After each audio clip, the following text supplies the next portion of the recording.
Congressional leaders strike a deal to avoid a partial government shutdown before Friday night's deadline. And Defense Secretary Lloyd Austin is set to face questions from Congress over keeping his health a secret. The Morning Rundown starts now. From the Straight Arrow News Studio, bringing the stories that matter to you from across the United States and around the world. This is the Morning Rundown. Today is Thursday, February 29th. Thank you for joining us. I'm Kara Rucker.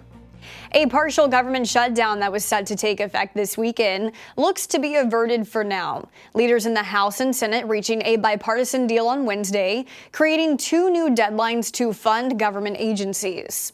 Under the agreement, the 20% of government that was facing a shutdown Friday will now be funded through March 8th. That includes the Departments of Transportation, Veterans Affairs, and Agriculture.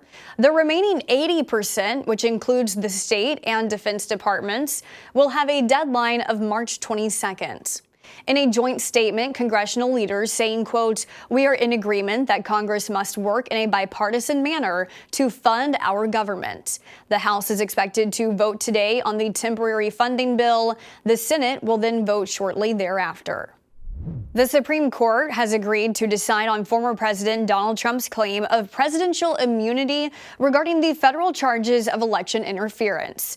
The court expediting the case, issuing an order saying it will hear arguments the week of April 22nd and then deliver a ruling indicating a decision would come before the end of its current term in June. As the justices take on the matter, the trial remains on hold.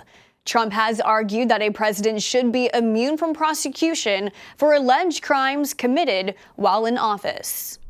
Just weeks after the Supreme Court heard arguments in Colorado's case against Donald Trump to bar him from running for president again, another state is looking to remove the former president from its primary ballot as well.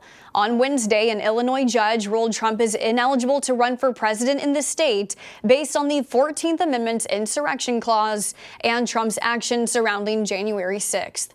A Trump campaign spokesperson responded, calling the judge's ruling unconstitutional. The decision is on pause to give Trump time to appeal. Illinois becomes the third state to take Trump off the ballot. Similar decisions in Colorado and Maine are on pause, while those states await the Supreme Court's ruling. This morning, Secretary of Defense Lloyd Austin will face questions from Congress over the secrecy surrounding his prostate cancer surgery and hospitalization. It'll be the first time lawmakers will have the opportunity to question Austin over his handling of the situation. Austin has apologized for keeping his condition a secret from President Biden and others when he underwent surgery back in December. Earlier this week, the Pentagon released the results of an internal 30-day review of what happened, saying while it found no ill intent in Austin not disclosing his condition, processes over the transfer of authority could be improved. Budweiser owner Anheuser-Busch and the Teamsters Union have reached a tentative labor agreement. The union, which represents about 5,000 workers, warned of strikes at 12 U.S. plants if a deal wasn't reached by midnight. The Teamsters president issuing a statement after the agreement was made. Teamsters make the beer, Teamsters make Anheuser-Busch successful, and our members deserve the best contract. That is what we fought for and won today. The deal calls for an $8 per hour increase over 5 years, beginning with an immediate $4 raise in the first year. Anheuser-Busch CEO saying he is incredibly pleased with the tentative agreement. Union members are set to vote on the deal next week. Finally this morning, Weight Watchers is feeling the effects after it was announced that Oprah Winfrey will be leaving the company's board of directors. Shares in Weight Watchers have dropped more than 25% since the announcement.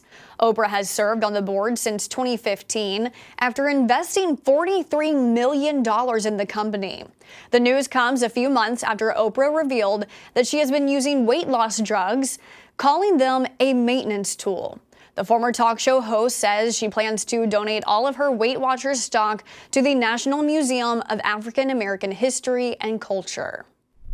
These are your top stories for this Thursday. Unbiased, straight facts. That's Straight Arrow News.